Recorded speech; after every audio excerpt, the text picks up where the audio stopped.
Hello and welcome to episode 5. This is the portfolio update for August 2025. This is my wealth odyssey where I'm trying to go from being a small investor and growing my portfolio so I can achieve my dreams of financial freedom through building a long-term investment portfolio.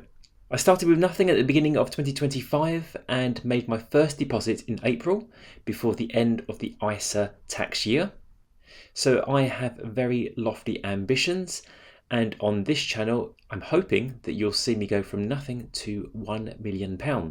I'm sharing my journey and the ups and the inevitable downs transparently, and you'll see that through my different stock picks and how they perform month by month.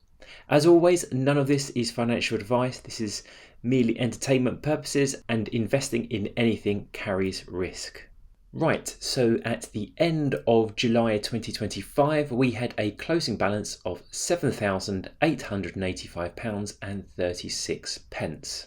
Now, after I've been paid at the beginning of August, I added £1,000 to my portfolio, my Trading 212 stocks and shares portfolio. So that brings the total invested into the account up to £8,000, and you see that highlighted in green. Now this table is a little bit different from last month. What I thought would be quite interesting is to actually share the actual profit and loss for each month of my portfolio. So this won't actually include the extra money I put into the portfolio because that might just skew it towards profit every single month. So this is merely the actual gain in the portfolio from the actual capital value. So you can see there in the 4 months previously, we had 3 green months and 1 red month. So I'll continue to track these numbers so we can see visually very quickly how the portfolio is faring from month to month.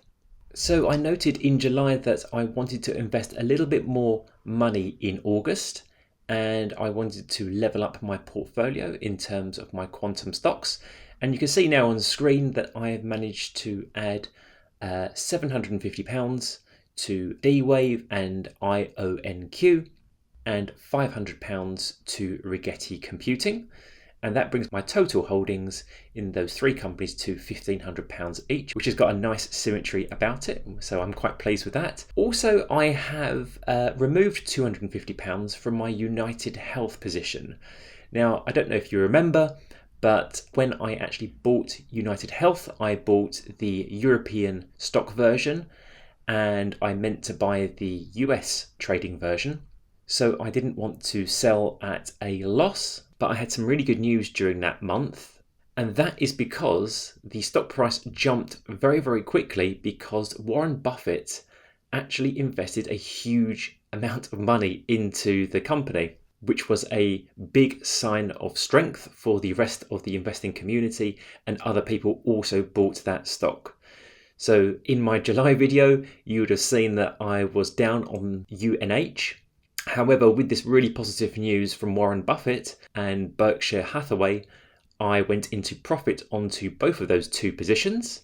So I then quickly sold my European version, which was trading live at the time, so that I could realize those gains and also bring down my holding back to £250, which is kind of where I wanted to be in the first place. I didn't really want to have bigger exposure than that. So in the end, a small mistake by me actually led to a few pounds worth of gain.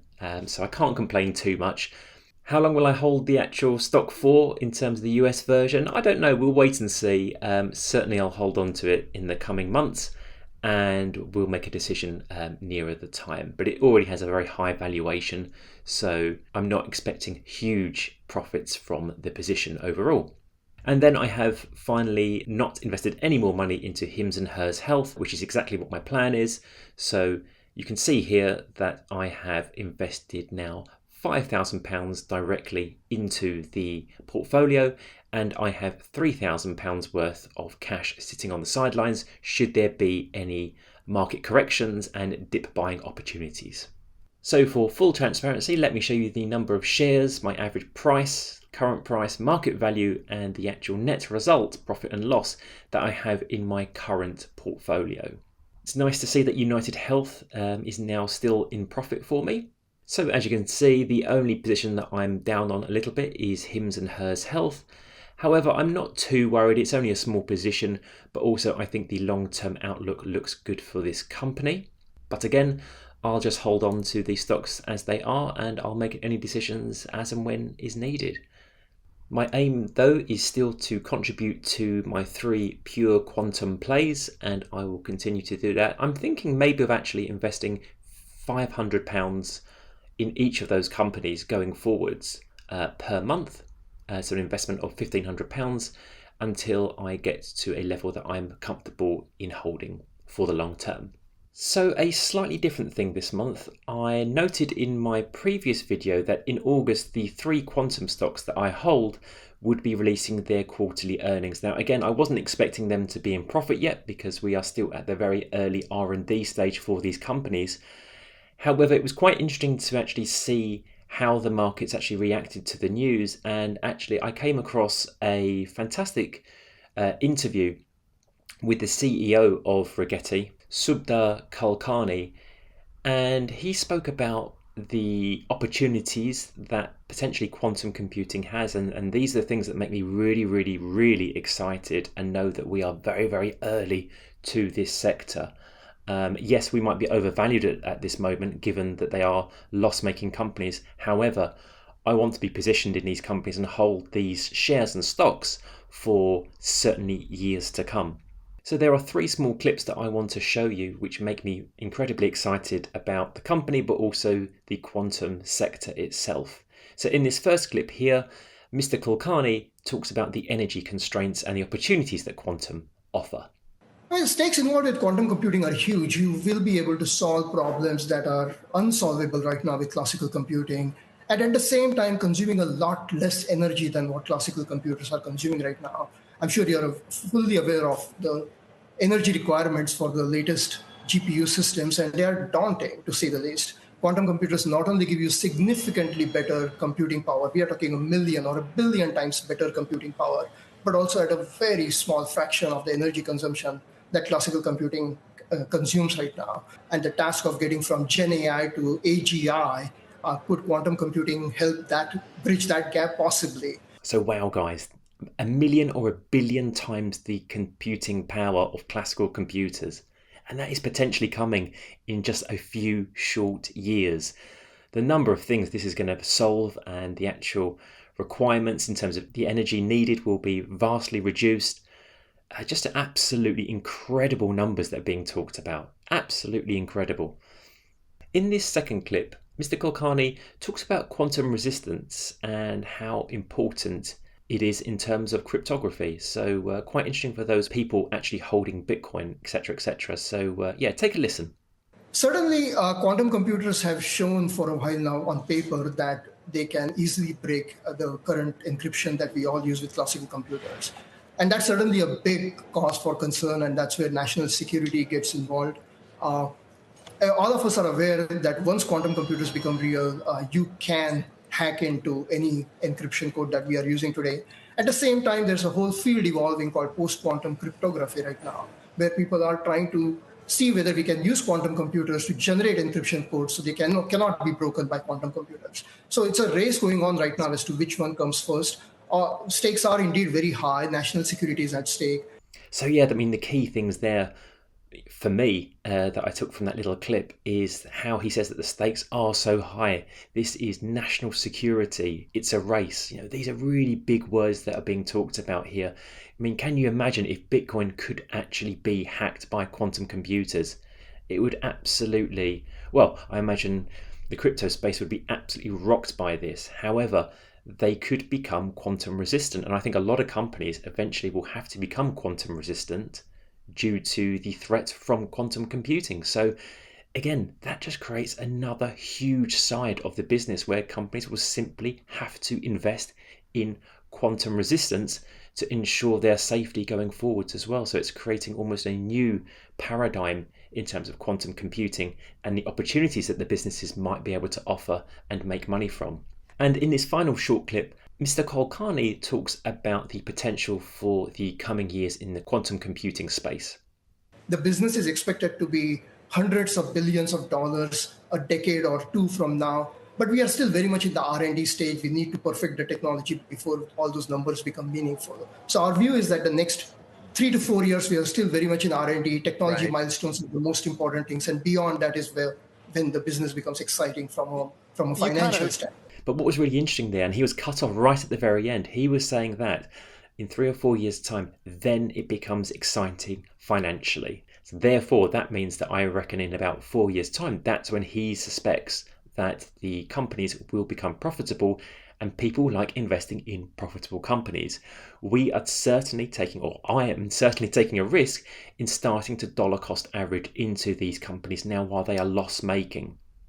That's because I'm prepared to hold through the volatility. Yes, we might go up 50%, then we might drop 70%. However, I'm about accumulating these shares and quite happy to hold these stocks for the next 5, 6, 7, 8 years potentially. So we're very, very early.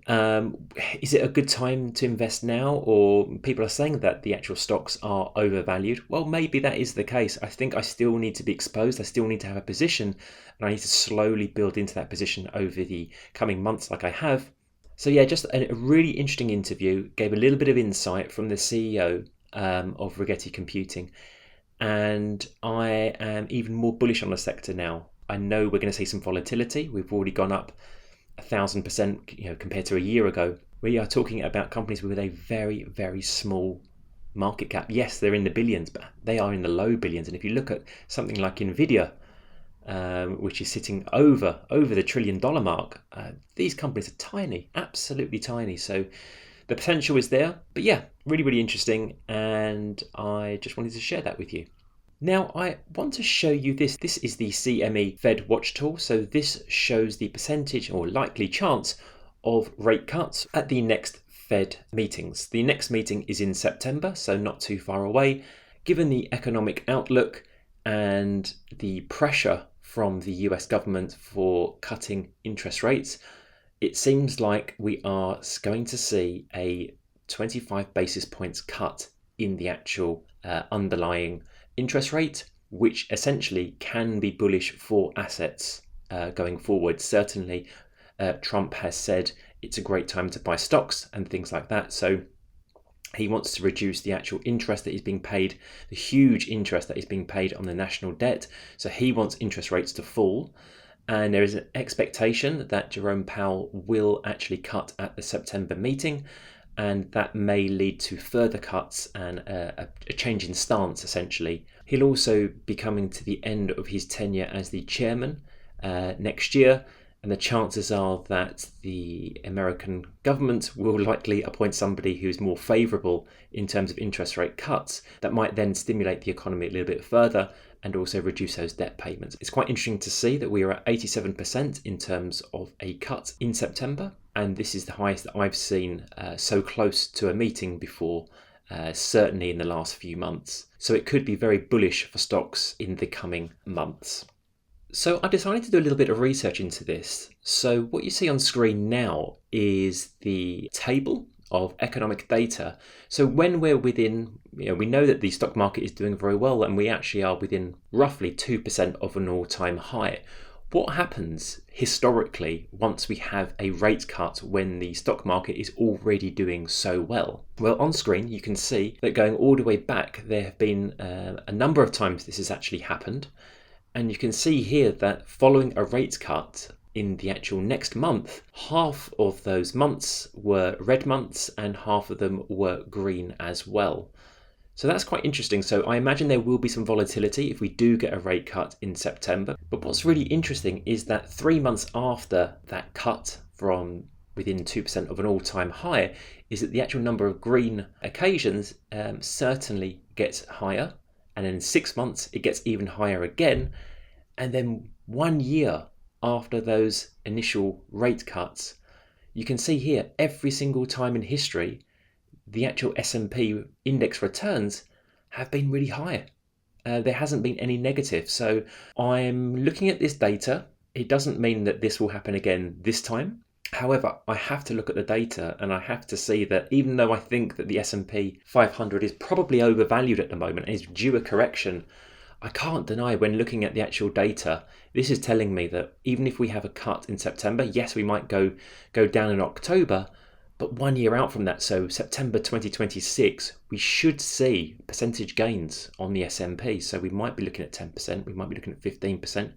You can see back in 1996, there was a 21% increase in the S&P 500 value. But at the bottom of the screen, you can see the average is 13.9%, and I'd love to see a 13.9% growth in my portfolio. So again, very interesting data. I know you can find statistics to back up whatever kind of thoughts you have. However, this seems really quite an interesting chart that I wanted to share with you. Again, nothing's really going to change my position. I'm still going to be investing in my stock picks consistently, and I think that is the best thing to do for the moment. But yes, absolutely, we'll see later on down the line how things actually materialize. Now, in the last couple of months, I haven't actually invested into any other company. I've been concentrating on my quantum picks especially. However, I'm going to share a stock with you now that I'm actually really have been following for the last couple of months since its IPO, or very, very successful IPO, and that is Circle. So essentially what Circle is Circle Internet Group. The ticker symbol is CRCL. This is a company behind the USDC stablecoin that went public via an IPO in June 2025, and it's traded on the New York Stock Exchange. Now, I won't be going into stablecoins and their benefits and their long-term growth potential in this video. However, certainly this is a stock that I'm looking to accumulate in the future. The IPO was very successful and went from $30 all the way up to $300. I was a little bit surprised it went up that quickly and to those valuations. However, what I've done is I've just continued to look at the stock and to see what's actually happening and think about when a suitable time would be for me to make my first purchase of the stock. The current price is $122, but almost 60% down from that $300. That is a huge reduction, and it's something that I've been hoping and waiting for essentially. So there's a lot of people that have potentially been selling at a loss, or who bought in the 230s, 240s, 250s thinking it was going to go higher, and now the price has come down so much. Now, when would I potentially make my first investment into Circle? Well, we're currently at 122. I think honestly, the $100 mark is something that would be very, very attractive. I think there would be a lot of buy pressure there. 100 is a psychological number. You can see there in the early days we were bouncing around 100 in terms of support and resistance. So I think that would be a fantastic place to make a first purchase. However, that might get a front run because a lot of people will be thinking 100 is a very good price. We're 65, 66% down from the all-time highs from a company that should do well in the coming years. So it may be that 105 might be a very good time to make an initial purchase. And yes, if the stock continues to fall, then to dollar cost average into that in the coming months. But yeah, just a stock that I'm currently looking at and very, very interested in. So yeah, I'll be monitoring this in September, and let's see if I actually do make a purchase. So the big question is, how did we actually fare this month? Well, you can now see on screen that our final balance for August 2025 is £9,069.04. So that's generated a profit and loss for that month, minus the extra investment that I added personally. So the portfolio actually made £183. So that is great. That is 4 months out of 5 that have done quite well. So that's really nice. We've crossed over into that £9,000 valuation for the portfolio. And yeah, really, really pleased. I think that's a nice start, and certainly there will be some difficult days ahead.